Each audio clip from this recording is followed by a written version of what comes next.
Bienvenidos a su canal Cristiano Imprudente. En esta ocasión vamos a continuar con nuestro estudio de precisamente cómo estudiar la Biblia. Hemos visto ya hasta la regla de estudio número 6. Vamos a continuar con la regla número 7, los tipos y cuadros. En la Biblia siempre vas a encontrar tipos y cuadros. ¿De qué estoy hablando? ¿De qué se trata esto? Bueno, la regla básicamente nos habla de las cosas. Dios dejó cosas visibles, es decir, las cosas invisibles de Dios se hacen visibles por medio de las cosas que Él ya hizo. Todo lo que no podemos ver, de alguna manera podemos verlo o dar fe de eso por medio de lo que Él ha creado. Y para explicarme mejor, qué mejor que la misma Biblia. Romanos 1:20 dice: porque las cosas invisibles de Él, su eterno poder y deidad, se hacen claramente visibles desde la creación del mundo, siendo entendidas por medio de las cosas hechas, de modo que no tienen excusa. El hombre lamentablemente no tendrá una excusa delante de Dios. Por eso es mi tema con la pregunta, bueno, ¿y qué va a pasar con los que nunca escucharon de Dios? Que no es mi intención cubrir ahorita o dar mi base porque creo esto, pero sabemos que ningún hombre está justificado delante de Dios. No puede decir es que yo nunca leí la Biblia, no, porque las cosas invisibles de Él, esto es su eterno poder, su eterna deidad, se hacen visibles desde la creación del mundo. Entonces la Biblia dice que podemos entender las cosas invisibles de Dios si estudiamos las cosas que Él hizo, las cosas que Él ha creado.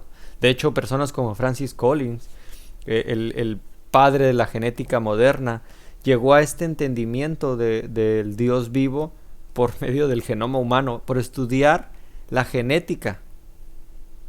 ¿Ves lo glorioso de esto que estamos estudiando? Déjenme acomodar aquí un poco la cámara.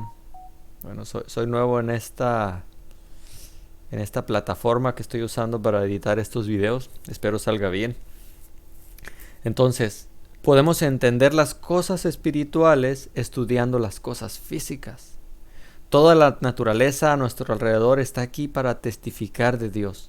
Nos testifica de que hay un creador. Es mi tema con el ateísmo también, ¿no?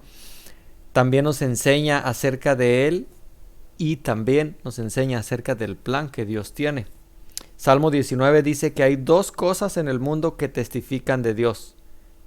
Dos cosas. Primero, como en Romanos 1:20 que acabamos de hablar, la creación testifica de Él. Ahora, testificar y evangelizar, por eso digo que son dos cosas que se tienen que entender. Uno puede testificar sin evangelizar. Mucha gente confunde esta parte y creen que por testificarle al mundo están evangelizando. Fuimos llamados a hacer ambas cosas, pero tienes que entender qué es evangelizar y qué es testificar. La creación misma testifica de que hay un Dios, pero la creación no le dice al ser humano que hay un sacrificio que se hizo, que lo hizo Jesús, que Él es pecador, que necesita arrepentirse y que solo hay un Salvador. La creación no testifica nada de eso. La creación testifica que hay un Creador. Dice Salmos 19, 1 al 6, los cielos cuentan la gloria de Dios y el firmamento, bien, anuncia la obra de sus manos. Claro, hay que entender qué libro estamos leyendo, si es un libro histórico, un libro poético, como en este caso dice la obra de sus manos. La Biblia dice que Dios es espíritu. Ese es mi tema cuando converso con un testigo de Jehová, que tiene muchos problemas al entender un pasaje porque ni siquiera ha determinado de qué tipo de literatura está hablando, si es literatura poética, histórica, de profecía, etcétera. Bueno, cuando dice anuncia la obra de sus manos, habla que Dios mismo estuvo presente. No es que mandó a alguien, no a una criatura a que creara otras criaturas. Dice la obra, anuncian la obra de sus manos. O sea, Él mismo presente ahí en ese lugar. Un día emite la palabra a otro día y una noche a otra noche declara sabiduría. No hay lenguaje ni palabras, ni es oída su voz, Por toda la tierra salió su voz y hasta el extremo del mundo sus palabras. En ellos puso tabernáculo para el sol. Y como esposo que sale de su tálamo, se alegra cual gigante para correr el camino de un extremo de los cielos es su salida, y su curso hasta el término de ellos, y no hay que se esconda de su calor. Salmo 19, 1 al 6. Bueno, además la creación, la palabra de Dios, la Biblia, la Escritura, testifica de que hay un Creador. Salmo 19, 7 al 11 continúa.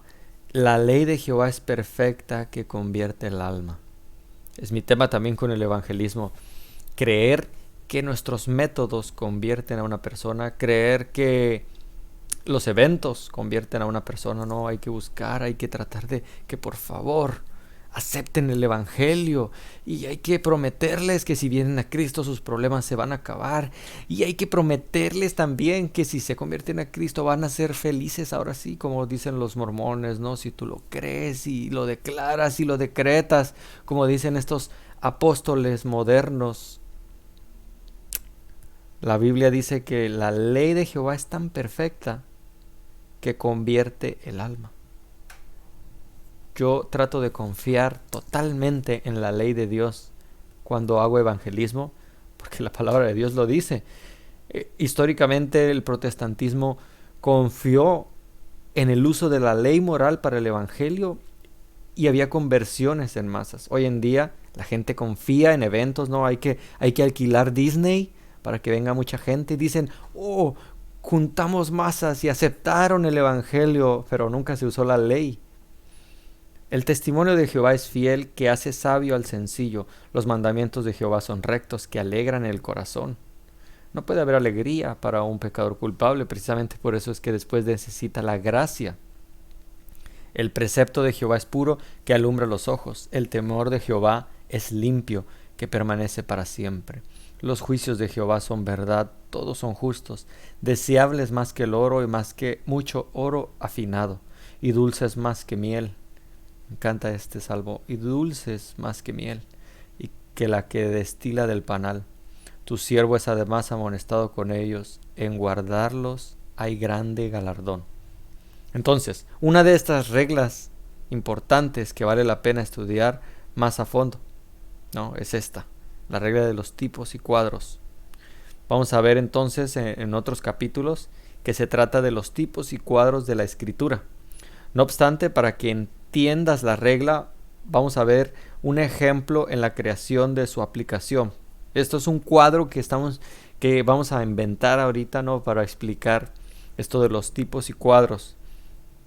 El sol, la tierra y la luna. Vamos a hablar de estos tres: el sol, la luna y la tierra. Estos tres formarían un cuadro de nuestro andar con Cristo en este mundo. Este cuadro que estoy explicando lo estoy inventando, vaya, no es como, es para ejemplificar y me entenderás un poco más adelante. El sol sería un tipo y cuadro de Jesús. No, amigos testigos de Jehová, no estoy diciendo que Cristo es el sol naciente, ¿no? Que usó el pueblo romano, el Sunday, el día del sol. No, es un cuadro, un tipo y cuadro. El sol sería un tipo y cuadro de Cristo Jesús, en este ejemplo que estoy dando. Malaquías 4:2, por ejemplo, llama a Jesús el sol de justicia. Ahora, ¿hay que tener imágenes del sol en nuestra casa para acordarnos de Jesús? No estoy diciendo eso. La tierra ahora sería un cuadro del mundo en que vivimos, por obvias razones, ¿no? La tierra vendría siendo esta parte, jugando este papel del cuadro. El sol Jesús, la tierra, el mundo en que vivimos, y la luna vendría siendo un tipo y cuadro de la iglesia de Jesús. ¿Por qué? Bueno, la luna no tiene una luz propia, es un satélite natural que en realidad cuando lo vemos en la noche alumbrar no es su luz la que alumbra, es un reflejo del sol. ¿Ya entendiste esta referencia de los tipos y cuadros? Que el sol, ¿quién es? Nuestro Señor Jesús. La iglesia no tiene luz propia. Dice que es la luz del mundo, pero esa luz no proviene de la misma iglesia. La luz proviene de el sol, que en este ejemplo sería Jesús. refleja la luz del sol. El cristiano tampoco tiene luz propia. Dice que andemos en luz, dice la palabra, pero no tenemos luz propia. Reflejamos o manifestamos la luz de Cristo a través de la predicación del Evangelio y de un estilo de vida consagrado al Señor. Bueno, entonces, desde lejos la luna se va a ver hermosa, bellísima, resplandeciente, sin mancha, pero de cerca, ¿has visto la luna de cerca? Está muy marcada por cráteres, cicatrices en la superficie. Así es la iglesia. Busca una iglesia perfecta, ¿no? Dicen algunos. Nunca la vas a hallar, y si la encuentras no vayas ahí porque la echarás a perder. El cristiano es igual en este sentido, en que de lejos se ve bien porque tiene a Cristo. No estamos hablando de hipocresía, pero de lejos, o sea, de una manera a veces hasta superficial, se puede ver bien porque tiene a Cristo, tiene una vida sana por la salvación y por la aplicación de la palabra de Dios. Pero nuestro Señor también nos prometió sufrimiento, nos prometió tribulaciones. A eso sí, esa promesa sí puedes decir amén, la creo y la recibo, porque a eso sí nos ha llamado el Señor, a sufrir por causa del Evangelio. Sin embargo, al acercarte a un cristiano, a esta luna, te das cuenta de que también tiene sus cráteres, también tiene sus cicatrices, sus imperfecciones, sus problemas. Somos como la luna entonces, es un cuadro, ya que entendemos un poco acerca de los elementos del cuadro en la creación. Ahora vamos a sacar unos principios que Dios quiere enseñarnos a través de este estudio.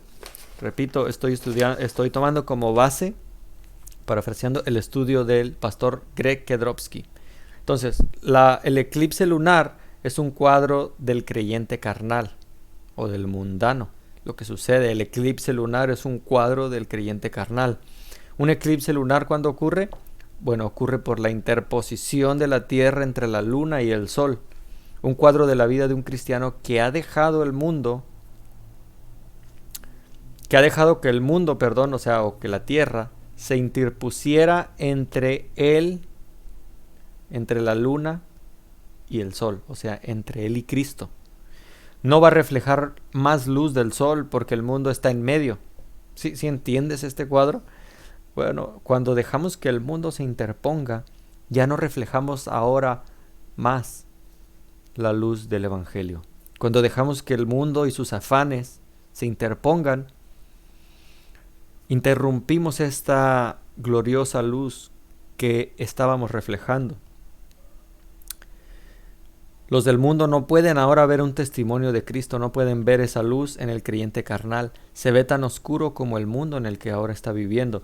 Entonces, un eclipse solar, un cuadro de un creyente orgulloso y egoísta. El eclipse solar, ocurre por la interposición entre la luna y el sol, o sea, la luna bloquea la luz del sol. Es un cuadro del cristiano, la luna, que se ha puesto entre el sol y Cristo. Entre el sol y la tierra, o sea, Cristo y el mundo. Entonces los del mundo solo ven a la luna, o sea, los del mundo solo ven al cristiano y ya no ven más al sol, o sea, no ven más a Cristo. Cuando sucede este eclipse, nos interponemos y el mundo ya no pone la mirada en Cristo, no dice, oh, gloria a Dios, no, por su vida. No, dice, mira lo que está pasando, no, lo que está haciendo. Porque nos hemos interpuesto y ahora ya no reflejamos la luz del sol que venía siendo Cristo.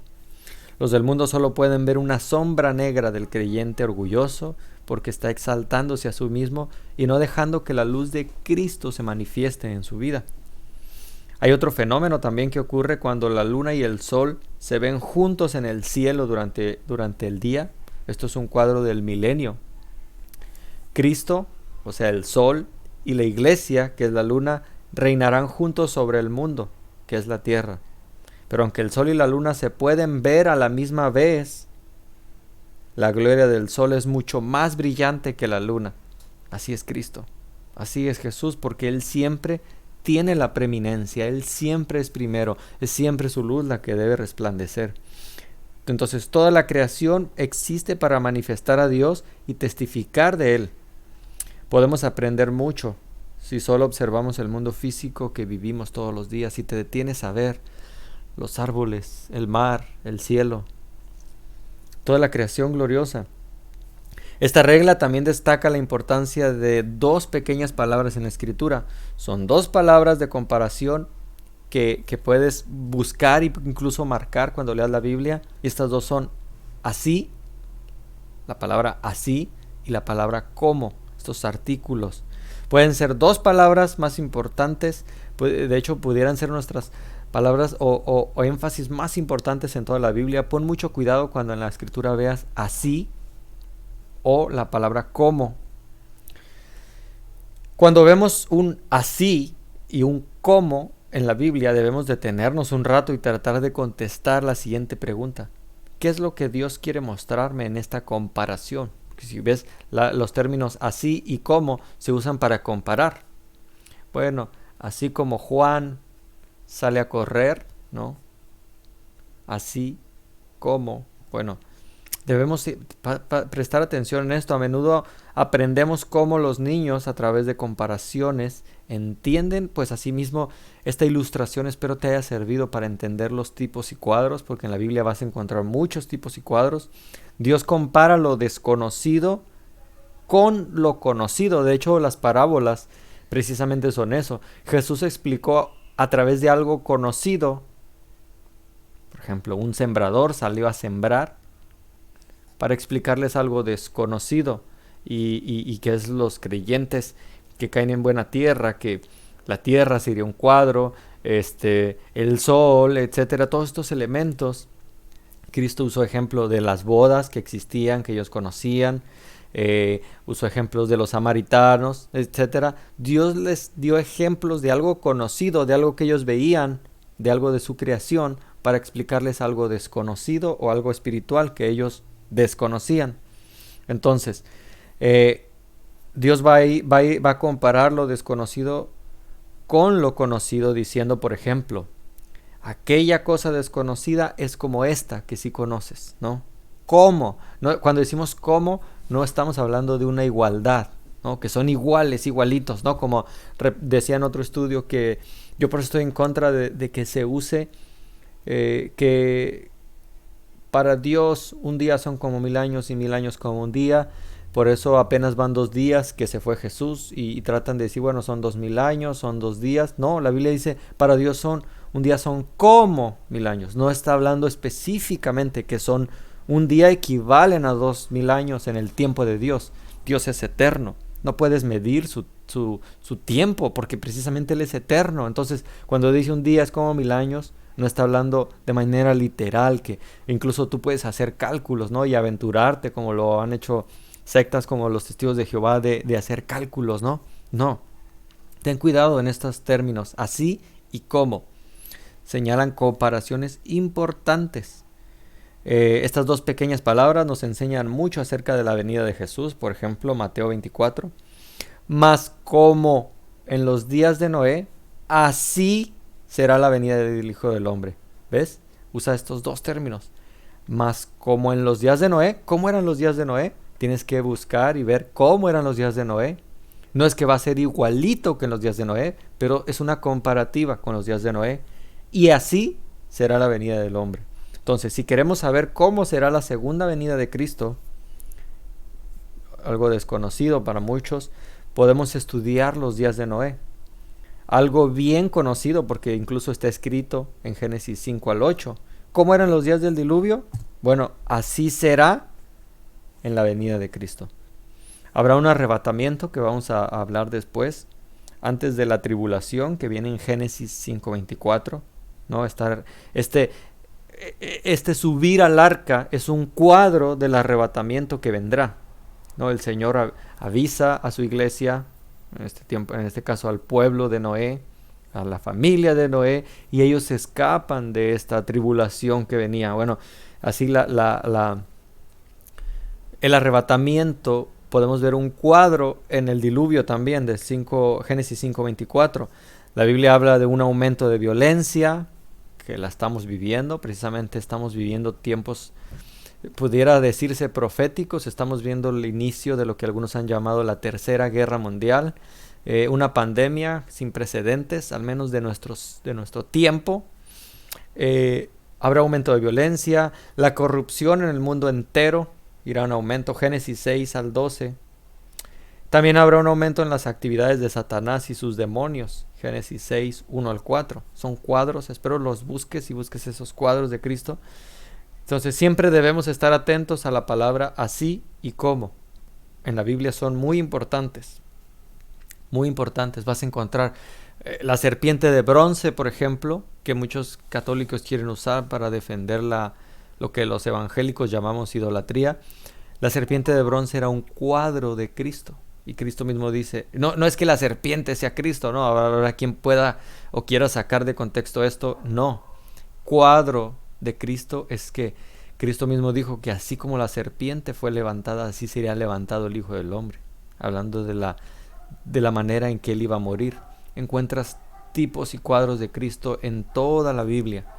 En toda la Biblia hay tipos y cuadros. Somos la novia de Cristo, ¿no? No es que somos una mujer, no es que, no. Son tipos y cuadros. Dios te bendiga, cristiano imprudente, ojalá me acompañes. Vamos a ver en el siguiente capítulo la regla número 8, la interpretación privada. ¿Qué es la interpretación privada?